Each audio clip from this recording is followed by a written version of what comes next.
भक्ति का प्रथम मार्ग है सरलता। एक आलसी लेकिन भोला वाला युवक था, आनंद। दिन भर कोई काम नहीं करता, बस खाता ही रहता और सोता रहता। घर वालों ने कहा, चले जाओ, निकलो घर से। कोई काम धाम करते नहीं हो, बस पड़े रहते हो। वह घर से निकल कर यूं ही भटकते हुए एक आश्रम पहुंचा। वहां उसने देखा कि एक गुरुजी हैं। उनके शिष्य कोई काम नहीं करते, बस मंदिर की पूजा करते हैं। उसने मन में सोचा, यह बढ़िया है, कोई काम धाम नहीं, बस पूजा ही तो करना है। गुरुजी के पास जाकर पूछा, क्या मैं यहाँ रह सकता हूँ? गुरुजी बोले, हाँ हाँ, क्यों नहीं, लेकिन मैं कोई काम नहीं कर सकता हूँ। गुरुजी, कोई काम नहीं करना है, बस पूजा करनी होगी। आनंद, ठीक है, वह तो मैं कर लूँगा। अब आनंद महाराज आश्रम में रहने लगे। ना कोई काम, ना कोई धाम, बस सारा दिन खाते रहो और प्रभु भक्ति में भजन गाते रहो। महीना भर हो गया। फिर एक दिन आई एकादशी।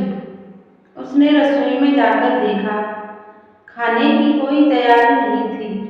उसने गुरुजी से पूछा, आज खाना नहीं बनेगा क्या? गुरुजी ने कहा, नहीं, आज तो एकादशी है, तुम्हारा भी उपवास है। उसने कहा, नहीं, अगर हमने उपवास कर लिया तो कल का दिन ही नहीं देख पाएंगे। हम नहीं कर सकते उपवास, हमें तो भूख लगती है। आपने पहले क्यों नहीं बताया? गुरुजी ने कहा, ठीक है, तुम ना करो उपवास, पर खाना भी तुम्हारे लिए कोई और नहीं बनाएगा, तुम खुद बना लो। मरता क्या मैं करता। गया रसोई में। गुरुजी फिर आए। देखो, अगर तुम खाना बना लो तो राम जी को भोग जरूर लगा लेना और नदी के उस पार जाकर बना लो। रसोई, ठीक है। लकड़ी, आटा, तेल, घी, सब्जी लेकर आनंद महाराज चले गए। जैसा तैसा खाना भी बनाया। खाने लगा तो याद आया, गुरुजी ने कहा था कि राम जी को भोग लगाना है। वह भजन गाने लगा, आओ मेरे राम जी, भोग लगाओ जी, प्रभु राम आइए, श्री राम आइए, मेरे भोजन का भोग लगाइए। कोई ना आया तो बेचैन हो गया कि यहाँ तो भूख लग रही है और राम जी आ ही नहीं रहे। भोला मानस जानता नहीं था कि प्रभु साक्षात तो आएंगे नहीं, पर गुरुजी की बात मानना जरूरी है। फिर उसने कहा, देखो प्रभु राम जी, मैं समझ गया कि आप क्यों नहीं आ रहे हैं। मैंने रूखा सूखा बनाया है और आपको तरमाल खाने की आदत है, इसलिए नहीं आ रहे हैं। तो सुनो प्रभु, आज वहाँ भी कुछ नहीं बना है, सबकी एकादशी है। खाना हो तो यह भोग ही खा लो। श्री राम अपने भक्त की सरलता पर बड़े मुस्कुराए और माता सीता के साथ प्रकट हो गए। भक्त असमंजस में, गुरुजी ने तो कहा था कि राम जी आएंगे, पर यहाँ तो माता सीता भी आएंगी और मैंने तो भोजन बस 2 लोगों का बनाया है। चलो कोई बात नहीं, आज इन्हें ही खिला देते हैं। भोला बोला, प्रभु मैं भूखा रह गया, लेकिन मुझे आप दोनों को देखकर बड़ा अच्छा लग रहा है। लेकिन अगली एकादशी पर ऐसा न करना, पहले बता देना कि कितने जन आ रहे हो और हाँ, थोड़ा जल्दी आ जाना। राम जी उसकी बात पर बड़े मुदित हुए, प्रसाद ग्रहण करके चले गए। अगली एकादशी तक यह भोला मानस सब भूल गया उसे लगा प्रभु ऐसे ही आते होंगे और प्रसाद ग्रहण करते होंगे। फिर एकादशी आई। गुरुजी से कहा, मैं चला अपना खाना बनाने। पर गुरुजी, थोड़ा ज्यादा अनाज लगेगा, वहां 2 लोग आते हैं। गुरुजी मुस्कुराए, भूख के मारे बावला है। ठीक है, ले जा और अनाज ले जा। अब की बार उसने 3 लोगों का खाना बनाया। फिर गुहार लगाई, प्रभु राम आइए, सीता राम आइए, मेरे भोजन का भोग लगाइए। प्रभु की महिमा भी निराली है। भक्त के साथ कौतुक करने में उन्हें भी बड़ा मजा आता है। इस बार वे अपने भाई लक्ष्मण, भरत, शत्रुघ्न और हनुमान जी को लेकर आ गए। भक्त को चक्कर आ गया। यह क्या हुआ? एक का भोजन बनाया तो 2 आए। आज तो 2 का खाना ज्यादा बनाया तो पूरा खानदान आ गया। लगता है आज भी भूखा ही रहना पड़ेगा। सबको भोजन लगाया और बैठे बैठे देखता रहा। अनजाने ही उसकी भी एकादशी हो गई।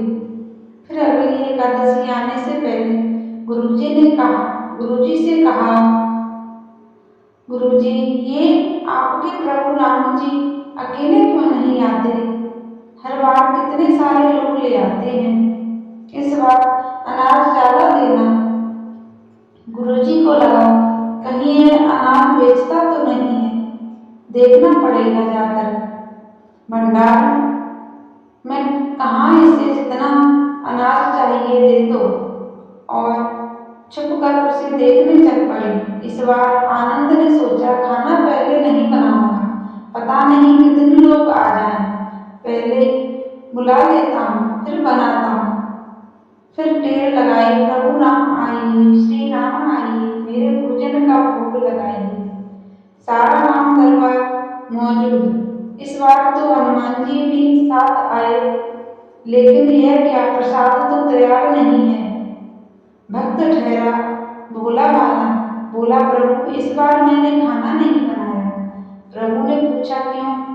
बोला, मुझे मिलेगा तो है नहीं, फिर क्या फायदा बनाने का? आप ही बना लो और खुद ही खा। राम जी मुस्कुराए। सीता माता भी गदगद हो गई। उसके मासूम जवाब से लक्ष्मण जी बोले, क्या करें प्रभु? प्रभु बोले, भक्त की इच्छा है, पूरी तो करनी पड़ेगी। चलो लग जाओ काम से। लक्ष्मण जी ने लकड़ी उठाई, माता सीता आटा छानने लगी। भक्त एक तरफ बैठकर देखता रहा। माता सीता रसोई बना रही थी तो कई ऋषि मुनि, यक्ष, गंधर्व प्रसाद लेने आने लगे। इधर गुरुजी ने देखा, खाना तो बना नहीं, भक्त एक कोने में बैठा है। पूछा, बेटा क्या बात है, खाना क्यों नहीं बनाया? बोला, अच्छा किया गुरुजी आप आ गए। देखिए कितने लोग आते हैं प्रभु के साथ। गुरुजी बोले, मुझे तो कुछ नहीं दिख रहा तुम्हारे और अनाज के सिवा। भक्त ने माथा पकड़ लिया। एक तो इतनी मेहनत करवाते हैं, प्रभु भूखा भी रखते हैं और ऊपर से गुरुजी को दिख भी नहीं रहे। यह और बड़ी मुसीबत है। प्रभु से कहा, आप गुरुजी को क्यों नहीं दिख रही हैं? प्रभु बोले, मैं उन्हें नहीं दिख सकता। बोला, क्यों?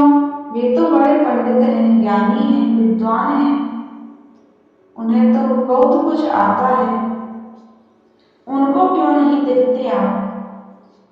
प्रभु बोले, माना कि उनको सब आता है, पर वे सरल नहीं है तुम्हारी तरह, इसलिए उनको नहीं दिख सकता। आनंद ने गुरुजी से कहा, गुरुजी, प्रभु कह रहे हैं आप सरल नहीं हैं, इसलिए आपको नहीं दिखेंगे। गुरुजी रोने लगे। वाकई मैंने सब कुछ पाया पर सरलता नहीं पा सका तुम्हारी तरह, और प्रभु तो मन की सरलता से ही मिलते हैं। प्रभु प्रकट हो गए और गुरुजी को भी दर्शन दिए। इस तरह एक भक्त के कहने पर प्रभु ने रसोई भी बनाई। अगर आपको यह कहानी पसंद है तो कृपया शेयर, लाइक या कमेंट जरूर करें। जय श्री राम। राधे राधे।